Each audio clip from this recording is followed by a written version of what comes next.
আসসালামু আলাইকুম এভরিওয়ান, কি অবস্থা তোমাদের? কেমন আছো তোমরা? মিথ্যে মায়া সিজন 2 গল্পের 15 নম্বর পর্ব নিয়ে হাজির হলাম।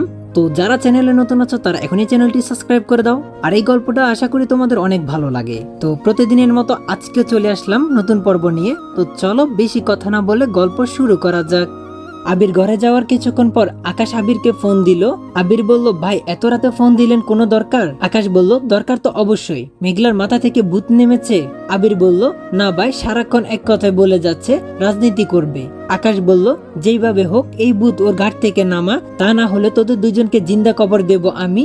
আবির বলল, দেখো ভাই, আমি নিজে চাই না এই নোংরা পলিটিক্সে পড়ে মেঘলার লাইফটা নষ্ট হয়ে যাক, আর আমাকে ভয় দেখানোর দরকার নেই, আমি ভয় পাই না। আমি তো এমনিতেই জানি যে কোনো এক সময় আমার সাথে যা খুশি করতে পারে, কিন্তু আমি যতদিন আছি মেঘলার কোনো ক্ষতি হতে দেব না। এমনকি যদি তুমি ক্ষতি করতে আসো আমি রুখে দাঁড়াবো। আর যাই হোক, আমি বেঈমান নয়।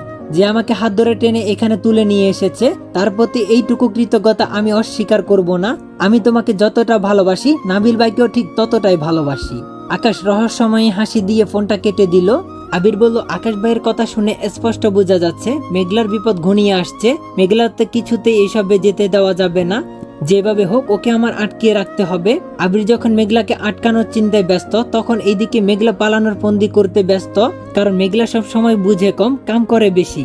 সে বসে বসে অপেক্ষা করছে কখন চারদিক নীরব হয়ে যাবে আর কখন সে এখান থেকে পালাবে। আনুমানিক একটাই মেঘলা বের হওয়ার জন্য উঠলো, কিন্তু তার সব আশায় আবির জল ঢেলে দিয়েছে অনেক আগেই। দরজা বাইরে থেকে লাগানো দেখে মেঘলা খুব রাগ হলেও কিছু করার নেই। মেঘলা বলল, দুনিয়ার সব ছেলেরাই কি ভিলেন হয়? আমার কপালেও কেন এমন ছেলে জুটে? কিন্তু আমি এবার হার মানবো না। ভাবতে ভাবতে ঘুমিয়ে গেল।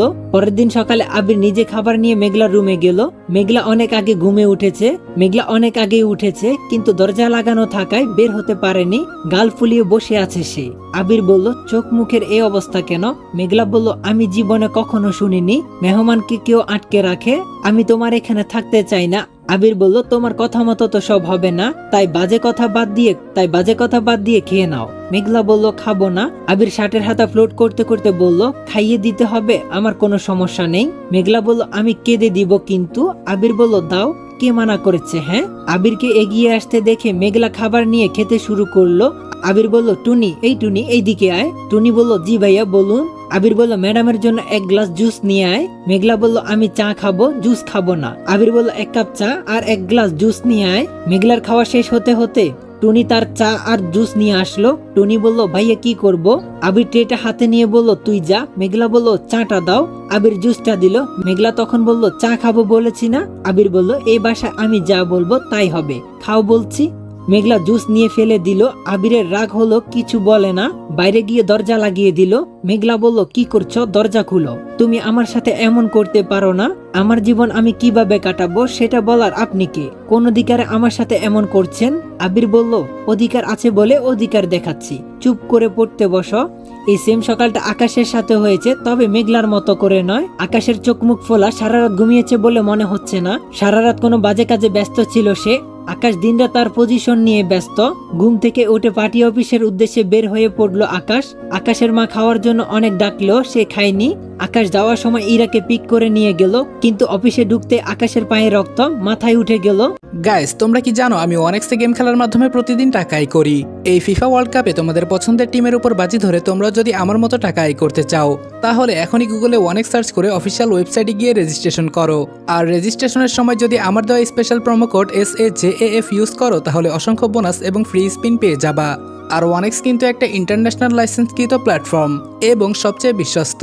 এখানে তোমরা ক্রাশ ক্রিস্টালের মতো গেম খেলে সহজেই টাকা আয় করতে পারবে এবং বিকাশ নগদের মতো সকল মোবাইল ব্যাংকিং অ্যাপের মাধ্যমে সহজেই তোমরা তোমাদের জেতা টাকা তুলতে পারবে।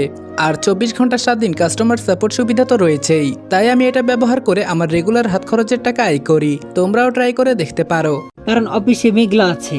আকাশ বলল, তুই এখানে কি করছিস? মেঘলা বলল, তুই নয় আপনি করে বলুন।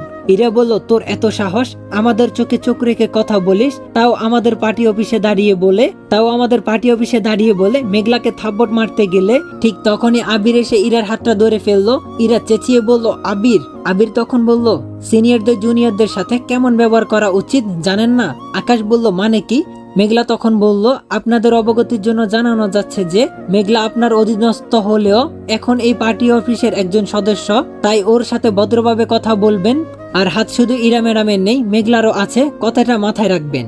এই বলে আবির মেঘলার সদরপত্র এগিয়ে দিয়ে বলল, দেখ ভাই, তোমার মতো এত বড় পদ আমার না থাকলেও কাউকে পার্টি অফিসে যোগ করার ক্ষমতা তো আমার আছেই। তাছাড়া নাবিল ভাই পার্টির জন্য যা যা করেছে সেই দিক থেকে মেঘলা পদ পেয়েছে, তাই তোমার বা ইরার কারোর কিছু এতে করার নেই।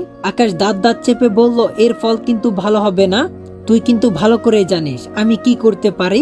আমি তোকে ওয়ার্নিং দিয়েছিলাম, শুনলি না? কিরে মেঘলা, পড়াশোনাটা কি শুরু করবি? তোকে একটা থাপ্পড় দিলে দ্বিতীয়টা খাওয়ার জায়গা নেই, পারবি তো সহ্য করতে? আবির বলল, সে চিন্তা তোমার নয়, সেটা ভাবার জন্য আবির আছে, আগে তো প্রথম থাপ্পড়টা লাগুক। আকাশ তাচ্ছিল্যের হাসি দিয়ে বলল, তুই মনে করেছিস নাবিলের চেয়ে তুই বেশি পাওয়ারফুল? আবির ইবার দিকে তাকিয়ে বলল, আমি হয়তো নাবিল ভাই নয়, তবে আমি অনেক আগে থেকে আকাশ ভাইকে নিজের আইডল মেনে চলেছি, তাই আমি নাবিল ভাইয়ের মতো বোকামি করব না।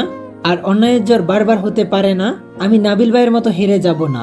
আরেকটা কথা বললেন না, মেঘলাকে একটা থাপ্পড় মারলে আরেকটা মারা যাবে না? আমি বলছি সে একটা থাপ্পড় মারতে হলে আবিরের লাশের উপর দিয়ে গিয়ে মারতে হবে। সবাইকে সাক্ষী রেখে বলছি, মেঘলার গায়ে হাত দেওয়া তো দূরের কথা, ওর দিকে চোখ তুলে তাকালে আমি তার চোখ দুটি তুলে শকুনকে খাইয়ে দিব। আর আমি বিশ্বাস করি নাবিল ভাই খুব তাড়াতাড়ি ফিরে আসবে, তাই আবিরা নাবিলকে ফিরিয়ে মেঘলার কাছে পৌঁছানোটা এতটাও সহজ হবে না। কথাগুলি বলে আবির মেঘলাকে নিয়ে চলে যেতে চাইলো। আকাশ বলল, দাঁড়া আবির, এই জন্য কি তোকে এত বিশ্বাস করতাম? তবে কি দুধ কলা দিয়ে সাপ পোষেছিলাম? তুই কোথায় ছিলি আর কোথায় এনেছি সব ভুলে গেলি? একটা এতিম ছেলেকে এনে আমি নতুন জীবন দিয়েছিলাম, আর তুই তার এই প্রতিদান দিলি? আবির বলল, আমি কিছু ভুলে যাইনি, সবই মনে আছে। আর বিশ্বাস সে তো নাবিল ভাইও তোমাকে করতো, তার প্রতিদান কি তুমি দিতে পেরেছ? বলে মেঘলাকে নিয়ে আবির চলে গেল। মেঘলা বলল, কি হচ্ছিল এইসব? আবির বলল, কই কি হচ্ছিল? আকাশ ভাই আমাদের হুমকি দিচ্ছিল, আমি উত্তর দিয়েছি, এই আর কি। মেঘলা বলল, তোমাদের কথার মধ্যে অনেক রহস্য ছিল যেটা কেউ বুঝবে না, কিন্তু আমি আকাশের সাথে অনেক দিন যাবৎ ছিলাম, আমি বুঝতে পারছিলাম এই কথাগুলি অনেক কিছু লুকানো ছিল। আবির বলল, হ্যাঁ তুমি এত বুঝো যে এই জন্য আমার এই দশা, আমার হাত পা বাঁধা, তা না হলে তোমার মতো জেদি মেয়েকে জীবিত কবর দিয়ে দিতাম আমি। কথা বলতে বলতে আকাশ আবিরকে ফোন দিল। আকাশ বলল, আবির তোকে রিকোয়েস্ট করছি, প্লিজ মেঘলার পর প্রত্যাহার কর, এসব এনে ওর জীবনটা নষ্ট করে দিস না।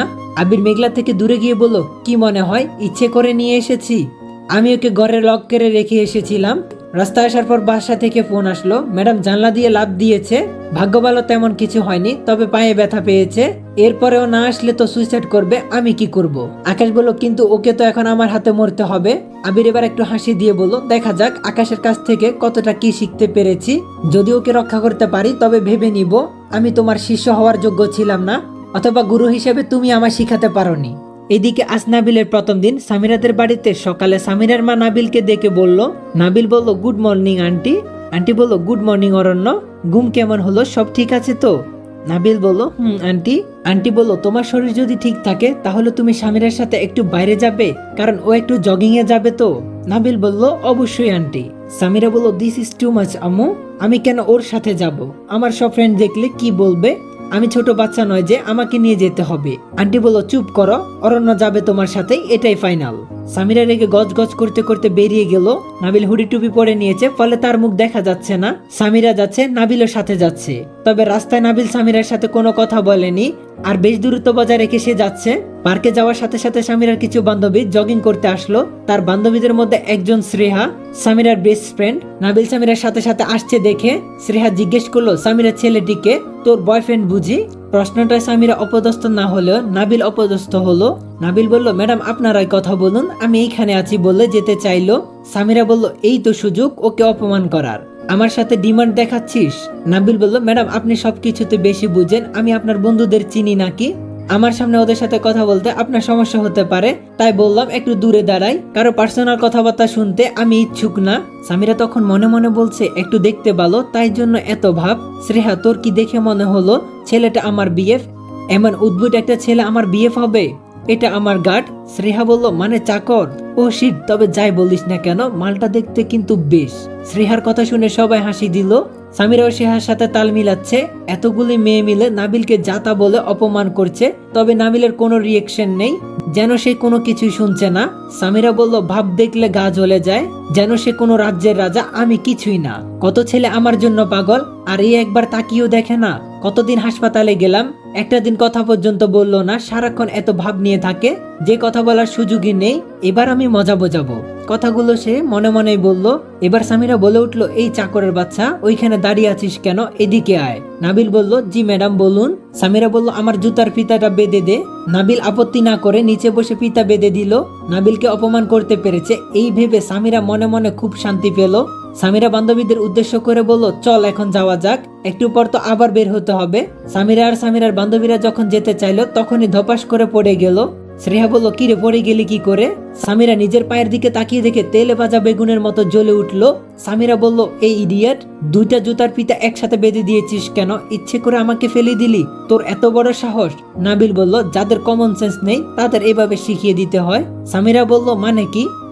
আসসালামু আলাইকুম এভরিওয়ান, মিথ্যে মায়া সিজন 2 গল্পের এই পার্টটা এখানেই সমাপ্ত করলাম। আর নেক্সট পার্ট কখন চাও সেটাও কমেন্ট করে জানাবা। আর এই পার্টের কোথায় সবথেকে বেশি ভালো লাগছে সেটা কমেন্ট করে জানাবা। কাল পরশু ভিডিও দিতে পারিনি, এই জন্য আমি এক্সট্রিমলি সরি। তারও কিছু কারণ আছে, বৃষ্টির কারণে এইদিকে নেট সমস্যা, ভয়েস ওভার করতে খুবই কষ্ট। তো তোমরা তোমাদের ভালোবাসা দেখাও। তো তোমরা প্রতিটা ভিডিওতে 200-400 কমেন্ট করো, এটা দেখে খুবই ভালো লাগে। তো আজকেও তোমরা বেশি বেশি করে 200-এর উপরে কমেন্ট করে দিও, আর 2000 লাইক করে দিও। আর চ্যানেলে নতুন হলে চ্যানেলটা সাবস্ক্রাইব করে দিও। তো দেখা হবে নেক্সট পার্টে। ততক্ষণ পর্যন্ত সবাই ভালো থাকবা, সুস্থ থাকবা। আল্লাহ হাফেজ।